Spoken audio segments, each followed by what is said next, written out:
Mga ka-express, isang napakalaking balita ang yumanig sa mundo ng basketball nitong nakaraang linggo. Isang balitang hindi lang basta tungkol sa swerte, kundi tungkol sa tapang, diskarte, at sa hinaharap ng Gilas Pilipinas. At eto ang Express Info na kung saan bawat kwento, ginulat ang mundo.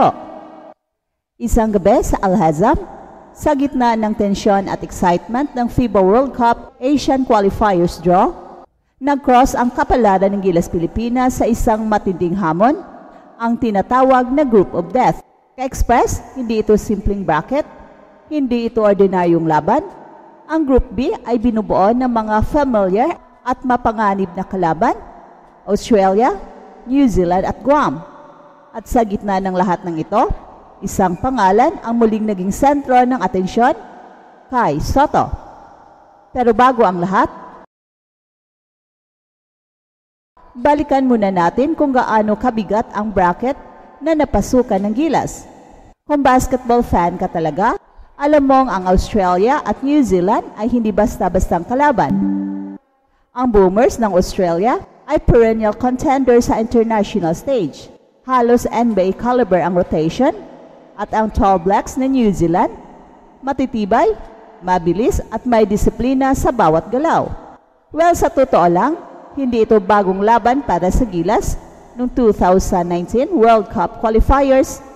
2 beses nang nakaharap ng Pilipinas ang Australia. Unang game sa Melbourne, natalo tayo 84-69.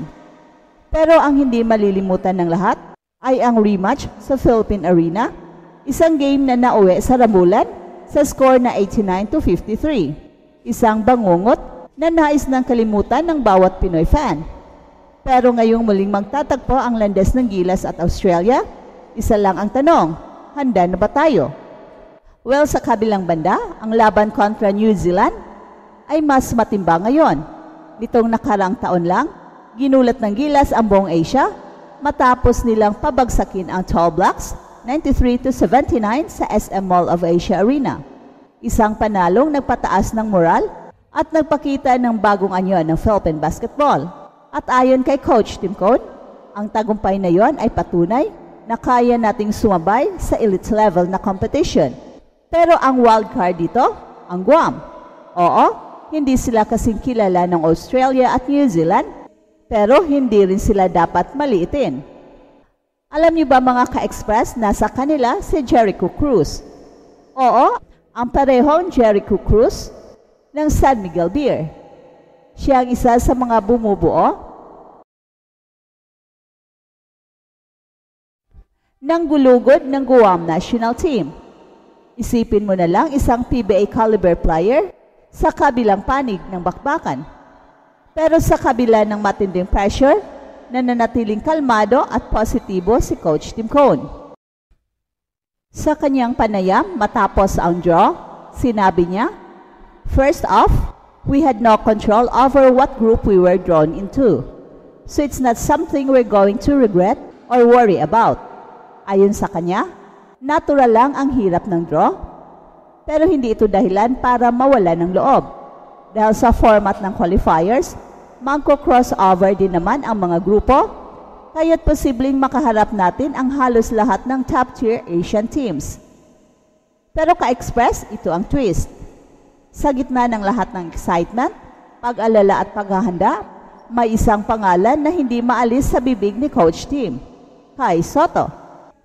Sa isang simple pero makabuluhang pahayag, sinabi ni Coach Tim, "Let's just get Kai back and healthy." Walang drama, pero ramdam ang bigat ng kahulugan. Dito na pumapasok ang tanong, bakit napakahalaga ni Kai Sotto sa misyon ng Gilas?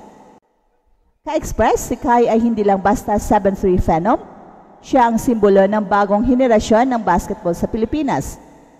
Sa kanyang young age, nadala niya ang ating bandera sa NBA Summer League, sa NBL Australia at sa Japan D-League. Pero nitong Enero, isang malaking dagok ang dumating. Na-injure si Kai, ACL tear. Isang injury na delikado, mahaba ang recovery, at kadalasang bumabago sa career ng isang player. Pero hindi basta sumusuko si Kai. Habang ang iba ay nagpapahinga, Si Kai ay nasa training facilities, nagpapalakas, bumabangon. At ayon sa mga sources, mabilis ang kanyang recovery. Hindi lang niya target ang pagbabalik sa court, target niya ang pagbabalik bilang mas malakas, mas matalino at mas gutom na atleta. Sa tingin ni Coach Tim Cone, si Kai ang magiging anchor ng Gilas kontra sa matataas, malalakas na kalaban gaya ng Australia at New Zealand. Isang rim protector, isang offensive option sa paint, at higit sa lahat, isang inspirasyon sa kabataan. Kaya't habang sinusubukan ng Gilas na buuin ang pinakamalakas na possible lineup, si Kai ang sentro ng plano. Lahat ng rotation, lahat ng spacing, lahat ng playsets, nakadepende sa presensya niya sa loob ng court. Sa opening window ng qualifiers, lalaban agad ang Gilas sa Auckland kontra New Zealand sa November 28.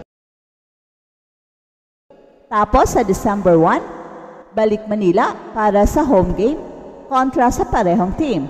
Matapos nito, babalik naman ang Gilas patungong Guam sa February 26 and March 1, ang isa sa pinakainaabangang laban kontra ang Australia sa kanilang home court. At para tapusin ang first round, dalawang home games, Guam sa July 3 at Australia ulit sa July 6. So ka-Express, imagine mo lang kung makokompleto ang lineup, kung babalik si Kai in time, kung maipagpatuloy ng Gilas ang momentum mula sa tagumpay kontra New Zealand last year, possible kaya ang milagro? Ang totoo, 6 spot lang ang bukas para sa qualifiers. At 7 kung isasama ang host country na Qatar na automatic qualifier na. Sa dami ng powerhouse teams, hindi madali ang labanan. Pero gaya ng sinabi ni Coach Tim, tough but doable. Kung may isang bagay na paulit-ulit nating napatunayan sa basketball, ito yon, hindi sumusuko ang mga Pinoy. Sa kabila ng matinding hamon na dala ng Group B sa FIBA World Cup Asian Qualifiers, nananatiling buo ang loob ng Gilas Pilipinas, hindi na bago sa atin ang pagiging underdog, pero sa bawat pagkakataong tayo'y hinahamon,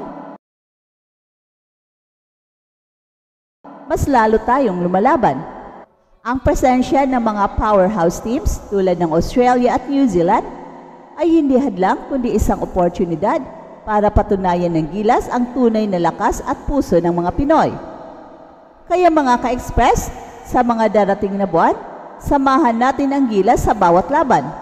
Suportahan natin si Kai Sotto sa kanyang pagbabalik at higit sa lahat, patuloy nating ipagmalaki ang bandera ng Pilipinas sa bawat sigaw, bawat panalo, at muli, ito ang Express Info na kung saan bawat kwento, ginulat ang mundo.